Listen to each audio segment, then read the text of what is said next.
ओम श्री गणेशाय नमः। देवियों, मैं राघवराम मिश्रा आज आप लोगों को कर्क राशि की महिलाओं का अर्धवार्षिक फलादेश बताने वाला हूँ। अभी जुलाई 1 तारीख से लेके दिसंबर 31 दिसंबर तक आपके जीवन में क्या क्या परिवर्तन होगा, क्या क्या आपको लाभ होगा, इन सब बारे में हम बात करने वाले हैं। कर्क राशि की जो महिलाएं होती हैं, ये बड़ी भावुक धार्मिक स्वभाव की होती हैं और थोड़ा इनका जो कोमल शरीर होता है, लेकिन ये मानसिक बहुत तेज होता है। कोई भी निर्णय लेना, कोई भी कार्य करना, इनका तुरंत डिसीजन होता है और ये अपने जो एक बार डिसीजन लेती हैं उस पर पुनर्विचार नहीं करती हैं। अब ये बड़े संयोग से 12 साल बाद गुरु आपकी राशि में आ गया है। ये आपकी राशि में चूंकि उच्च का गुरु आया है, इसलिए अब आपके जीवन में बहुत से उच्च बड़े कार्य होने की योग बन रहे हैं।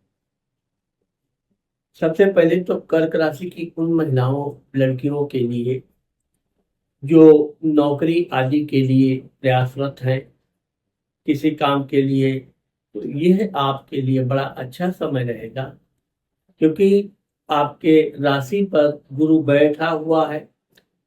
आप अगर कोई परीक्षा इत्यादि की तैयारी कर रही हैं तो आपको अपनी परीक्षा में सफलता मिलेगा। साथ ही साथ आपका आपके पति के साथ भी बहुत अच्छे मधुर संबंध रहेंगे, क्योंकि गुरु आपके राशि में बैठ के भाग्य धर्म स्थान को देख रहा है। धार्मिक कार्य करने की इच्छा आपके अंदर जागृत होगी। धार्मिक तीर्थ यात्रा का भी आपको अवसर मिलेगा और इस दौरान आप अगर कोई नया कार्य कर रही हैं या कोई पुराना कार्य आपका रुका हुआ है, तो यह आपका सफल होने का योग बन रहा है। अभी चूंकि इस जुलाई से लेकर दिसंबर के बीच 3 बड़े ग्रह अपना राशि परिवर्तन कर रहे हैं, जिसमें राहु केतु भी इसी साल राशि में अपने राशि परिवर्तन करेंगे और गुरु भी अपना राशि परिवर्तन करेंगे। गुरु 31 अक्टूबर 2026 को आपके धन भाव में जाएंगे। अब क्योंकि धन भाव में जाकर कंठ भाव में जाके गुरु आपको अच्छी विचारधारा देगा। बातचीत में आप बहुत ही अच्छी बातचीत करेंगी और अगर आप इस दौरान कोई इंटरव्यू वगैरह देती हैं, निश्चित सफलता मिलेगा। कर्क राशि की उन महिलाओं के लिए जो अभी संतान के लिए प्लानिंग कर रही हैं या जो अभी किसी कारणवश संयोग नहीं बन रहा है, तो यह समय आपके लिए बहुत अच्छा प्रारंभ होने जा रहा है। गुरु आपके विद्या बुद्धि संतान घर को देख रहा है, इसलिए आप ये मान के चलिए कि अगर आप संतान से संबंधित कोई प्लानिंग कर रही हो तो उसमें आपको पूर्ण सफलता मिलेगा। क्योंकि गुरु आपके भाग्य स्थान का स्वामी होकर उच्च का आपकी राशि में बैठा है, इसलिए आपको उच्च संतान की प्राप्ति होगी। साथ ही अगर आपके बच्चे हैं और वो पढ़ाई लिखाई में किसी कारणवश अच्छे नंबर नहीं ला रहे हैं, तो अब आपकी प्रेरणा से आपके बच्चे मेहनत करेंगे, परिश्रम करेंगे और अच्छा मनचाहा नंबर प्राप्त करेंगे। यहाँ पर गुरु चूंकि आपके छठे घर का रूप शत्रु का स्थान का भी मालिक है और वो राशि में बैठा है, इसलिए आपको अपने स्वास्थ्य के प्रति सावधान रहना चाहिए। अगर आप किसी से लेन देन कर रही हैं तो हो सके तो लिखा पढ़ी जरूर रखिए, अपनी याददाश्त के लिए ही सही, लेकिन राइटिंग में लिया गया धन या दिया गया धन आपको आगे भविष्य में बहुत लाभ देने वाला है। हम बात करते हैं मंगल का। देखिए, अभी मंगल जुलाई के महीने में आपके लाभ घर में बैठा हुआ है। अगर आप व्यापार बिजनेस कर रही हैं तो आपको अच्छा खासा व्यापार बिजनेस में उन्नति होगी। अगर आप नौकरी आदि कर रही हैं तो अधिकारियों का भी आपको सहयोग प्राप्त होगा और आपके कार्य अच्छे चलेंगे।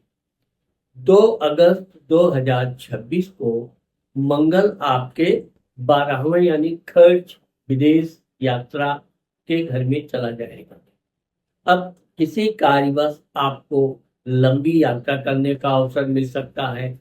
अगर आप कोई दूर दराज की यात्रा करना चाहती हैं या अपने कोई मित्र जो बहुत पुराने हैं, सहेली, उनसे आप अगर मिलना चाहती हैं तो यह समय आपके लिए ठीक रहेगा। हाँ, इस दौरान आपका धन व्यय जरूर होगा, परिश्रम काफी करना पड़ेगा, लेकिन आपको अपने परिश्रम से आशा अनुकूल लाभ मिलेगा। ये मंगल 18 सितंबर 2026 को जब आपकी राशि में आ जाएगा, अब यहाँ पर मंगल और गुरु की युति हो जाएगी। यह आपके लिए बहुत अच्छा है। अगर आप नौकरी आदि कर रही हैं, आपका किसी प्रकार से पदोन्नति रुका हुआ है तो निश्चित तौर पे आपको इसमें सफलता मिलने का योग है। अब क्योंकि गुरु कर्क राशि में उच्च का होता है, लेकिन मंगल कर्क राशि में नीच का हो जाता है।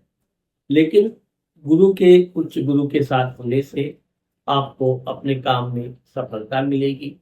साथ ही साथ आपके अगर कोई परीक्षा इत्यादि की आप तैयारी कर रही हैं तो आपको अपने मेहनत से अच्छा खासा लाभ भी मिलेगा और आप परीक्षा में उत्तीर्ण भी होंगे।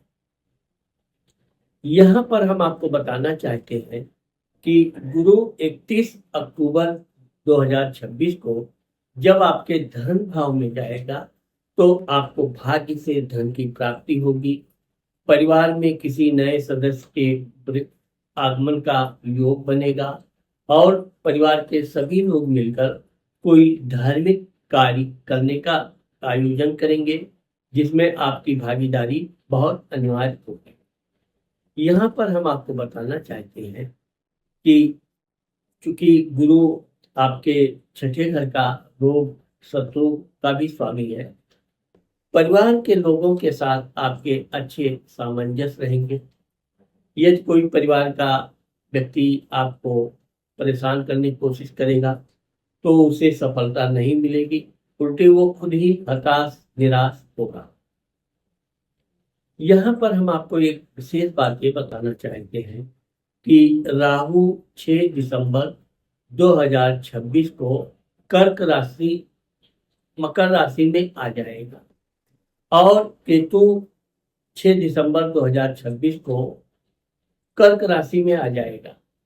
अब आप देखें कि जब केतु आपके राशि में आएगा और राहु आपके पति के घर में वैवाहिक जीवन में आएगा, यहाँ पर चूंकि राहु 18 महीने यानी कि 1.5 वर्ष रहेगा, इस दौरान आपको अपने पति के साथ हर तरह से सहयोग करना चाहिए और जहां तक हो सके उनसे किसी भी प्रकार के विवाद नहीं करना चाहिए, क्योंकि केतु गुरु के साथ होने से आपको अच्छे काम में सफलता मिलेगा।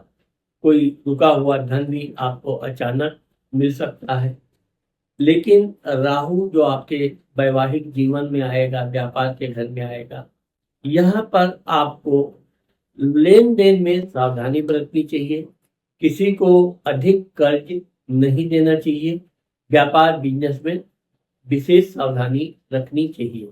वैसे तो व्यापार बिजनेस में लेन देन चलता रहता है, लेकिन एक सीमा तक ही आप किसी को कर्ज उधार दें। सीमा से अधिक देने में आपको परेशानी का सामना करना पड़ सकता है।